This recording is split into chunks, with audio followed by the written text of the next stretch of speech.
fall.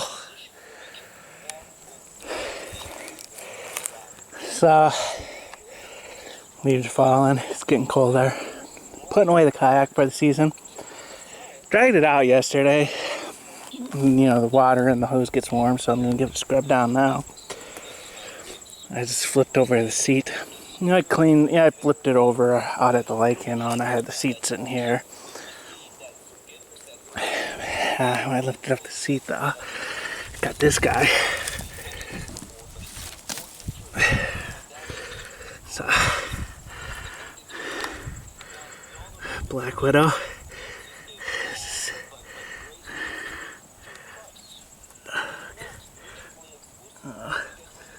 Kind of hard to see. Where's that?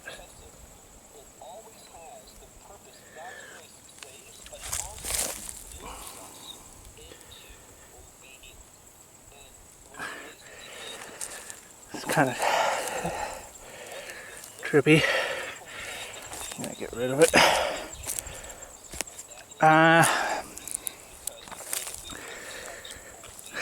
It's been a couple of years since I've seen a black widow out here. So in my first year out here, saw one there, one in the shack right over the bed, and one behind the shack. Killed all three, and I hadn't seen any since. So I was kind of thinking that they wouldn't be an issue anymore, at least here on the homestead. It's like, where on this thing was that? You know, I'm guessing I dragged it. I went kayaking. I went for a final kayak yesterday. I wonder if that thing was in there with me the whole time. I don't know if I got some more out here. Yeah, so putting away the kayak though. But with this roof on, it'll be an actual livable structure, you know. So if poop hits the fan while I'm in town, I can always just come out here. And I got, you know, it's gonna be a dark, dank house, but still, you know, it'll be insulated and dry, you know, and protect me from forest fires. You know, this little structure is very fire resistant, tornado resistant, earthquake resistant, you know, so it's a, you know, like pretty much like a safe bunker, you know. And I can stock it with food, so I'm in Nashville, I'll be, you know, loading up on, you know, be dry canning some rice and some beans and some flour and some sugar and salt, you know, like kind of the staples, dry canning those, you know. And I have a lot of shelves out here, get more shelving. I'm just fill up my shelvings with staple foods. Not looking good.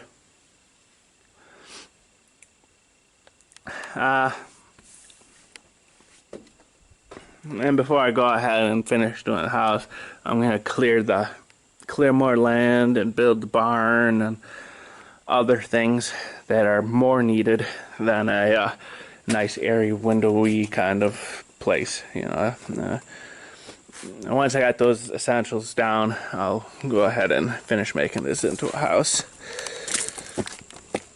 So that's why it's long term, you know. That's probably about my second or third trip back here. I'll be doing that, you know, if society lasts that long, which I don't think it's going to. You know, it doesn't look like it's going to last that long. It looks like I'll probably be coming out here before I would normally. You know, it's kind of, I think societal collapse will be dictating when I come out here for my next one. Maybe a year or two. So that clip was my fall of 2019 walkthrough. It's been 2 years now, and it looks like, you know, maybe forced out of society, you know, with this whole vaccine thing. But this is kind of a fall 2021 walkthrough.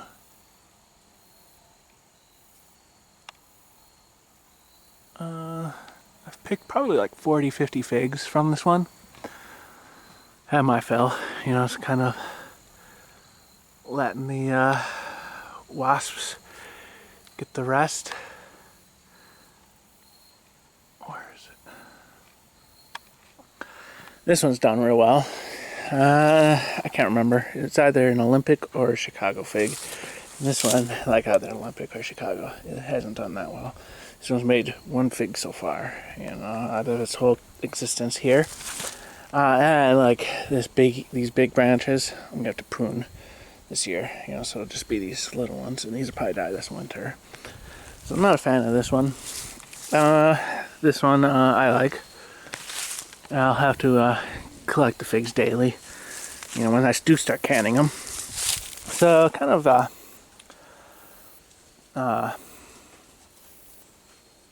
fall walkthrough, but mainly just kind of prep update. There's really not a whole lot of updates other than prep.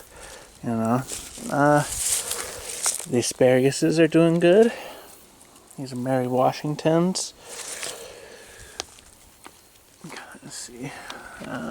It's trying to make flowers and seeds, but I haven't gotten any seed pods off of it, I want to put these in a place that gets more sun. Mostly Mary Washingtons, 1 or 2 Purple Passions, and 1 Jersey Giant. Jersey Giant. It's so light and feathery you can't really see.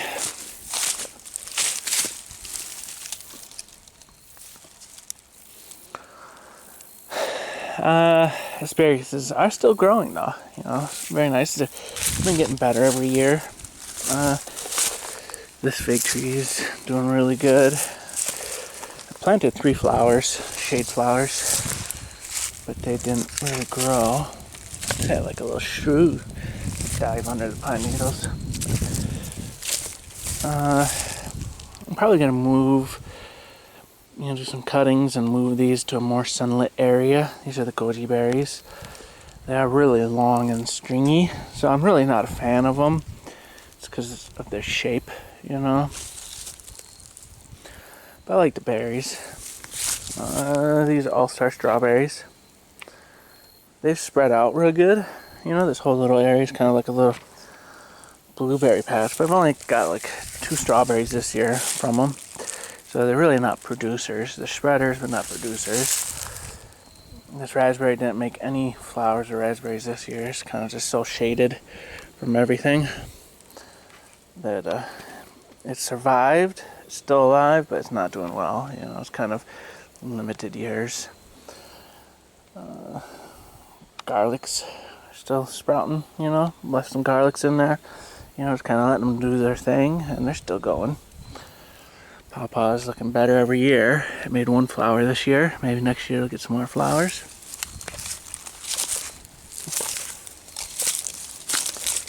This thing's doing really well. Like boysenberry or something.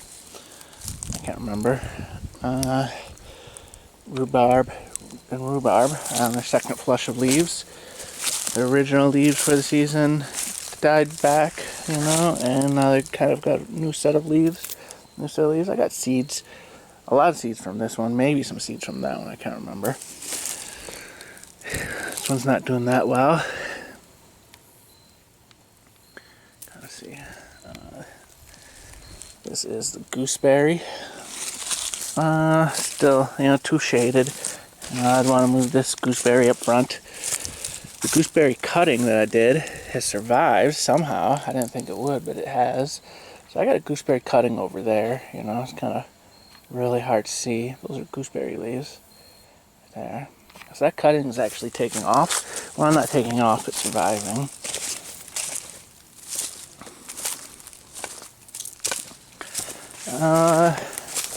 None of my vines have taken off. This wisteria is still alive, but it's not really doing well. I think one of the years it had leaves all winter long.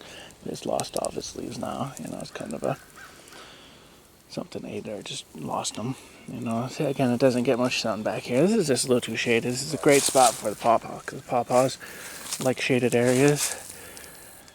That tomato has flowers, but it's not going to have any tomatoes. It's going to frost over before any tomatoes ripen on that one. Got a little sickly pawpaw from the tree nursery planter put over here. I planted 3 or 4. That's the only one that made it. it's survived its first year, so I'm guessing it'll survive in general. Pawpaws like the shade. Still haven't gotten any mushrooms from this. These were both taken out of the woods cuttings. Not cuttings, but just spores I put on here in the little holes, trying to inoculate the logs, and the logs are rotting out pretty good, but it hasn't made any chicken out of the woods. Yeah. So for planting though, got pots for starting seeds in, 72 seed trays, seeds per tray, it's like 400 or 500 plants I could start. 3 or 4 things of cow manure, 2 or 3 things of compost / manure mix for seed starts, as well as for planting beds, gardening beds. Some peat moss. Got 2 of these, mainly for water at setting up a campsite, area, kind of fishing camp along the lake, you need rainwater, do rainwater catchment. So I got another one right there, 2 of them. 55 gallons. They used to have molasses in them, so they should be food grade. And if society holds out, I'll probably be doing those for my actual main water. If society holds out, it's getting to be time to tear this down, but because it's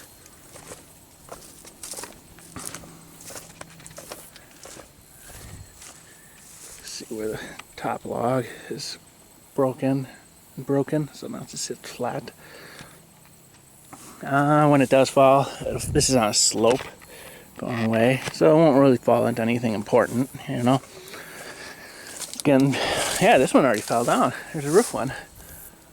That were kind of 2 roof ones. There's another roof one right there. 2 roof ones have already fallen out. So, this thing's, you would think it would still be good lumber being airy like this, but it's not. But once this is down, this will be like a, barn / warehouse right here, where I'll have a larger water catchment area, and use those for that.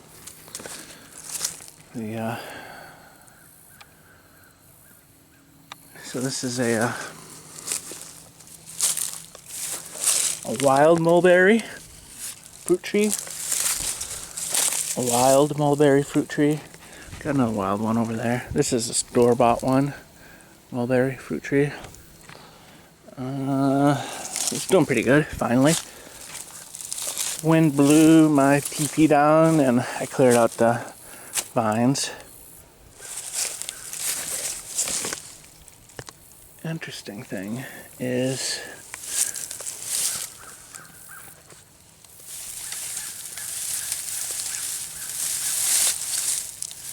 these right here might be apple trees this looks like an apple tree and an apple tree. So when I pulled my apple trees to plant up there, some of the roots stayed in, and the roots have sprouted new apple trees. 2 new apple trees right there. So eventually I might put those in a better spot. So I got like 1, 2, 3, 4 apple trees growing right now. The potatoes, russet in the back, and red New Orleans up front. There should be more potatoes in there that just haven't sprouted. That's the second sprouting this year that those have done. Those will all be small potatoes. There's a persimmon right here. That one right there is a sassafras root beer tree. Another persimmon right there. Those bags are marking those trees so I don't cut them down. And this one's going to be in the way of the warehouse barn. So I want to move that this winter, once it's dormant. Plant that persimmon tree probably in that spot right there. That's where apple tree used to be, but where the armadillos dug up the apple tree and killed it. And that front apple tree may live or it may die. Got figs though, apple, pear, possible apple if it lives. Fig, fig, fig, fig, fig, fig. And I got another fig on the other side, so I got a lot of figs. Some kale. This probably go to seed next year. So throughout the winter, it'll stay leafy. And then in the spring, it's going to do a quick burst of flowers real soon. You know, early spring. There's a kale as well. It'll do its seeds and flower next year, but it should overwinter, I'm thinking. This tomato has a lot of, oh, got a nice little skink. A lot of nice little green tomatoes that might get in this year. Those might ripen. This is late October, October 20 or something. One year we had snow in November. You know, once that first snow comes, you know, got another green tomato and some flowers. A lot of tomato flowers, but those ain't gonna make it. So I'll be cutting those, you know. Got some rooting hormone. So I'll get those. Got one pear tree. I should get 2 or 3 more pear trees. So a lot of this wood would be for hugelkultur. That's a sumac right there. It's kind of like a citrusy flavor. That one back there is a wild crab apple. So I'm going to clear this. Yeah, I don't want to cut down those. I'm going to keep those trees. Got 2 of these. So the water barrels and these steel drums are all $6 a pop at like the metal recycling place I go to.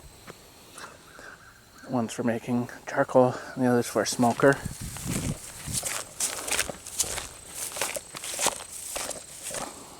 I got, you know, there's the other fig. I got 1, 2, 3 plum trees back here.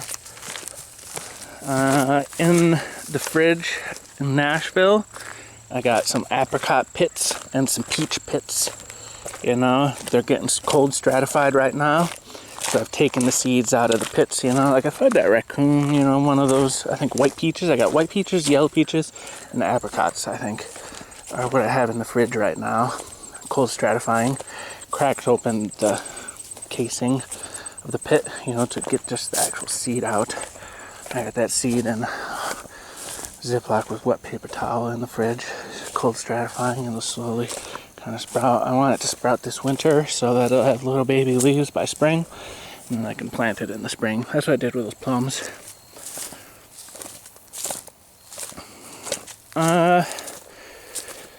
So the manure, compost manure over in the back.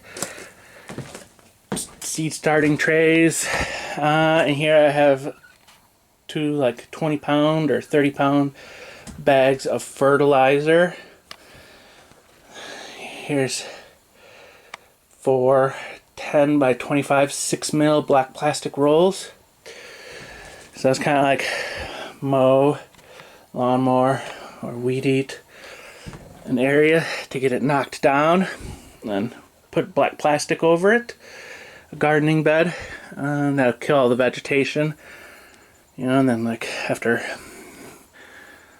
you know, cover it over the winter. By spring everything should be dead under there, you know. A few months being covered should kill all the stuff, you know. Late winter start the seeds, and then, you know, in early spring uncover it and it'll be, everything will be dead, you know. And I can plant the seed starts in the thing, you know, give it some fertilizer to get those seed starts going. So that's kind of the thing, you know. Gardening, I'm gonna need don't want the armadillo rooting things up or the rabbits eating things, you know. I planted perennial beans, but the rabbits ate them and the armadillos rooted them up. So I have fencing. That's 100, 200, 300 foot of fencing right there. I could use more, but that's a good start, you know. So I can do a garden right here. I can use some for campgrounds, you know. Use some for a little kind of a above ground fish tank, 300 gallon fish tank in that back area. Back, you know, in the woods, back right over there. Have the overflow from these. So rainwater goes into this one.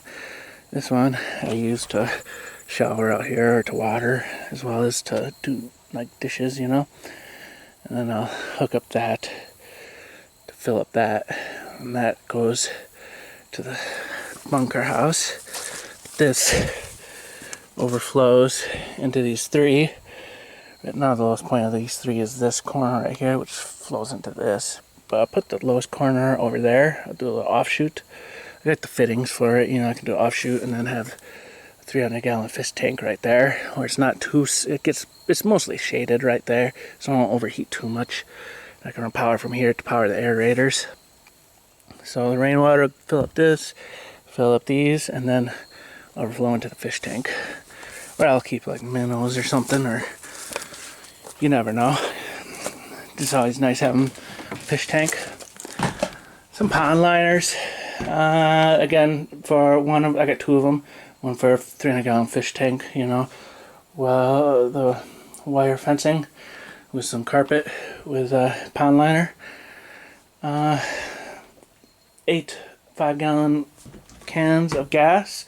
There's an empty right now, but I'm getting to the point. It's getting to the point where I need to fill those up because it's gonna be cheaper now to just fill them up and give them stable than to wait and fill them up when it's $5 or $6 a gallon, you know. So that's gonna be kind of one of the next steps is gas. But mainly, it's kind of making sure I can live out here. Gas is a nicety, but not a requirement, you know. Potatoes are fresh carbs.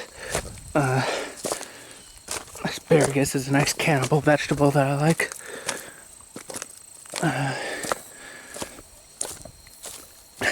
Got plenty of greens, you know, some sumac for citrus, poke leaves, miscellaneous goodies. So I spent the summer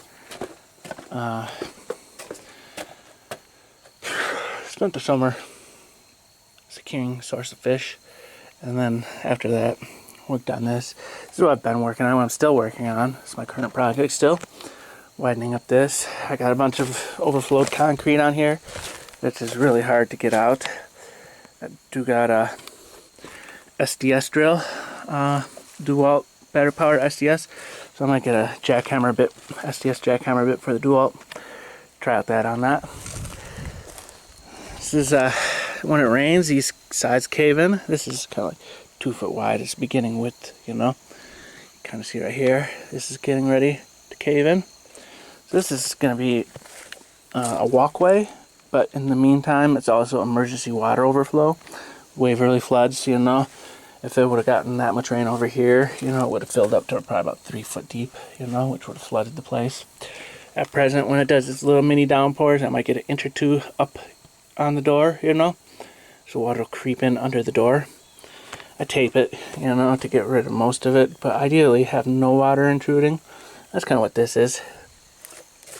And this is just so it doesn't fill up when it rains. When this caves in when it rains, it's always going to have a little outsource, you know. But eventually I'm going to be widening this and widening it even more. And those rocks are just to keep it in place, so it doesn't get pushed out of the place, you know, and then kind of end up rising up over it. So that's what those rocks are for. Nice temp, you know. This will be the permanent bathroom right here. Be like a ramp up, and 3 bins, you know, with out of concrete and metal with actual doors and windows, you know, so it stays dry, you know. Kind of more or less 4 foot by 6 foot, you know, and over the course of a year, be pooping in one bin and forking that, you know, after like 3 months, that poop pile will be so big in that first bin, move it into the second, and then after another 3 months, you know, move it into the third and move that freshly full one into the middle. And then after another 3 months, that third bin, you know, will be like almost a year old or so. I can put that on the tree planters or something, you know, wheelbarrow. This will be 4 foot wide once it's done with those little concrete slabs. Wheelbarrow it up and out and put it on the trees.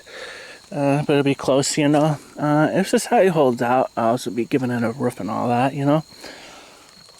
This will be a little, also, every few days, you know, you'll get a group of deer, group of turkey going up and down this ravine.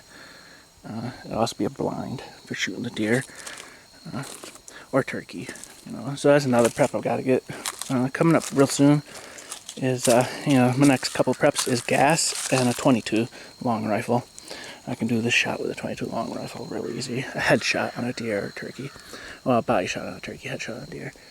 There's a hand pump well. So this will go down, ramp over to kind of hand pump well. Hand pump well did freeze and crack, so I gotta get a new one. But I don't really even need the hand pump well, but I would like to have it just in case. So I'll probably get a hand pump well again. Put another hand pump well on order. So I'm going to be widening this to the full 4 foot. Widening that to full 4 foot. Kind of with those slopes, it'll be kind of going down really, you know, like 4 foot over pretty much. 4 foot over pretty much, you know. So that'll be kind of here and there. It'll be kind of the finished trench. Basically, I'm just going to be doing the cave-ins right now, clearing the cave-ins, letting it naturally widening itself. And if society holds out, I'll be getting the backhoe out here to do the final widening.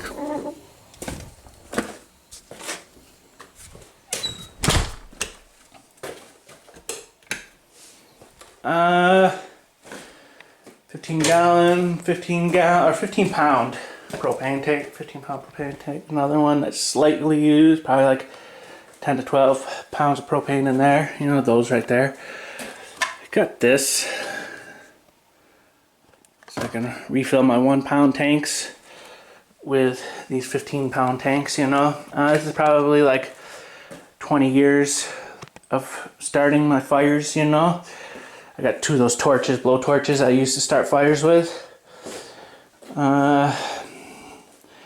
So I can always, you know, get 2 more. I think that'll be 2 more of those 15 pound tanks.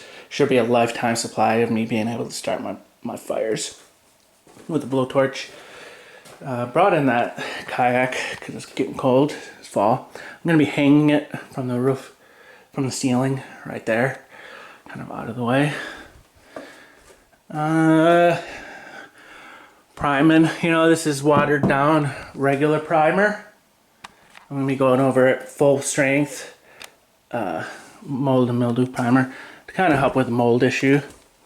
I'll get little spots of mold every 2 to 4 weeks. I'll have to spritz with some bleach, the little mold rings. Other than that, I use a drop of bleach per gallon, you know. So I got these filters, 5mm carbon wrapped, and 5 micron, and then 20 micron regular. That's kind of where I have my filters. 20 micron with 5 micron carbon, and then, you know, drinking it like that. I give it a drop of bleach. I'm just filling up a jug for my coffee. I just go straight, just filtered. I got some more filters, so I can put filters at the campsites. I'm probably gonna need double this, you know, in my filters. I've had these going for 1.5 years now, or so, and still gets plenty of water pressure. It's not like clogged with algae or anything, you know. So I may recommend replacing every 6 months, but it looks like I could probably get 3 years out of it. Here's the food wall. This is carbs. 2 to 4 years of carbs. Basically pescatarian. I can guarantee catching fish with the bowfish. Catching carp, you know, every 6 shots. I got some spare arrows, some spare line, and some spare arrow heads, and, you know, knocks, spare knocks, and stoppers. Got some catfish poles and rods, 3 of them, kind of a circle hooks. I got a lot of circle hooks. And then I got this one. This was my original catfish rod, which broke. So I kind of got 4, 3 good ones and 1 that I've repaired, you know. 2 janky little ones for like panfish, you know. With these little janky reels, but it's still something. Got a lot of spare bank line, a lot of hooks, a lot of weights. These ones I've filled with 15-pound test line. So I got a lot of 15-pound test. Next most common is probably 30-pound test, which I use as my leaders. This is a Duke 330 for beavers. This is like, kind of see just how thick this is, you know. Massively powerful. It squishes the beavers. It's so strong I'd probably snap your finger off. This is a 110 for like squirrels, a Duke 110. These are body grip traps right here. So I have a, you know, small, have a heart, you know, keep alive trap for like a squirrel, maybe a rabbit. It's like a squirrel or a rabbit. Then I have a larger one for like a raccoon, have a heart. And then I have these. I got 12 of these. These are Duke 220s. These are for body grip and a raccoon. Take one of these, you put it, I got 3 buckets, 5-gallon buckets. You put it in the mouth of the bucket. Do some bait fish in the back of the bucket, or the carcass of like a, you know, fillet up a carp, fillet up a catfish, and the rest of the carcass I put in the back of the bucket. And then the raccoon will go through there. These are some setters, because these things are too hard to set by hand. You can set a 110 by hand pretty easy, but this will set, you know, a 110, a 220, or a 330. You know, so I got 12 Duke 220s for raccoons. I don't see myself needing more than 3 at a time, because I won't be able to skin and process more than 3 raccoons in a day, you know. Got some, these are skinning pliers, like for skinning a catfish. But these work good for getting the glands out of a raccoon. Various baits, you know. Puppy and dog chow for catching minnows, or crayfish, you know. So I got 2 round minnow traps, a panfish rectangular trap, a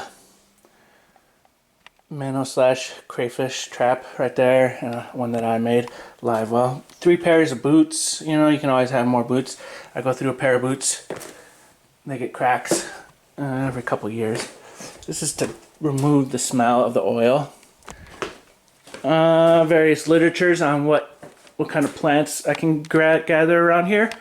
Probably like 10 years worth of toilet paper there and there. 120 or so maybe pounds of salt, similar amount of sugar, all those carbs. So got wheat berries right there. Sickle, scythe blade. I have the rest of the scythe on back order as well. You know, I'll have a total of 4 scythe blades. A scythe handle and files and peening blocks and all that. A grain mill. You know, you use the scythe to harvest the wheat. Grain mill to mill it. I got some spare wheat milling discs. I may get some nut butter discs and some corn milling discs as well, but I can do wheat, you know. So once those carbs are out, I'll be able to, you know, make my own carbs. Canning, you know, 300 pint jars, like 1 pint jar of fish, you know, per day. It would be like 3 meals of fish, you know. I got 120 quarter pint jars, so like a quarter pint jar of mushrooms or a quarter pint jar of fruit, you know. So I do like a thing of mushrooms, a jar of mushrooms with a thing of pasta, you know, with a thing of fish, you know, per meal.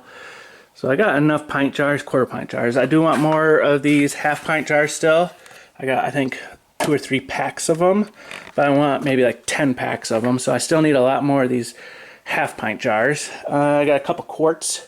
These are quarts. These are just good for kind of, without a refrigerator, they're really only good for like dried goods, you know, storage like this. Just convenience, fill up the jar. It's a hand size. You pour it, use it, you know. Pastas, you know. So I'll be using the quarts more for like this thing rather than actually putting consumable foods, you know, be dried goods, you know, and a few of these for like bulk good storage as well. These are half-gallon jars. A lot of spare lids, you know, wide mouth lids, regular mouth lids. I got a bunch of plastic lids with like latex bands, reusable, you know, maybe like 500 or something of them. I'm back where they'll hopefully be ready in a month or two. Yeah, in a month or two, I'll hopefully get them. Got some fermenting things, you know. Canning some wood chips for putting potatoes and onions, you know, storing. And wood chips, various clothes. What do you call that? Soaps, medicines, you know, water bath canning, pressure canning. USB discs full of YouTube stuff, YouTube videos, as well as DVDs. DVDs I need my desktop for, though. That's the desktop right there. But that's kind of basically the preps, though. You know, I should be able to, I think at this point, leave aside. I got a bunch of cups for, you know, I got those starter trays, but I can also do some larger starts in these cups, you know. I got a lot of plastic cups for starting seeds in. Yeah, and that's it for this video. Oh no, really? Look at that. I'm pretty sure this is a black widow. It's got an orange thing on its back. Come on.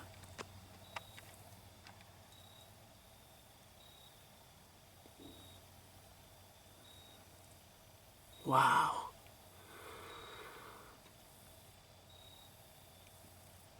No good. Look at that bastard. This is an interesting black widow. It's got these white stripes. I've never seen a black widow. This is a small black widow, and it's got white stripes. See those white?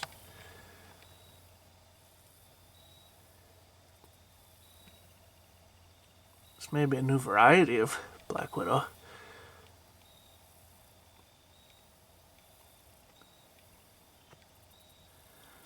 Never seen one with white stripes.